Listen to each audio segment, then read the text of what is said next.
Tingnan natin kung paano itakda ang manual na punch. Pindutin ng matagal ang setting key hanggang lumabas ang FF interface. Ngayon, ilagay ang iyong password.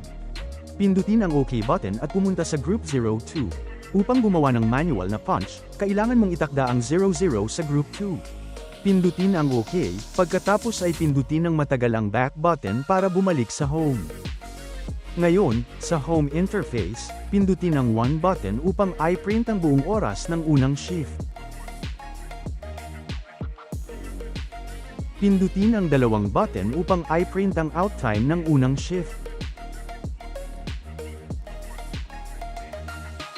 Pindutin ang 3 button upang i-print ang in time ng pangalawang shift.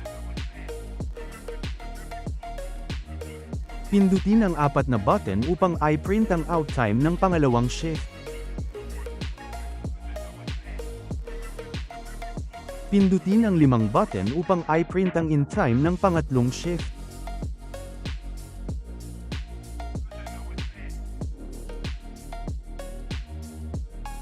At pindutin ang 6 na button upang i-print ang out time ng pangatlong shift.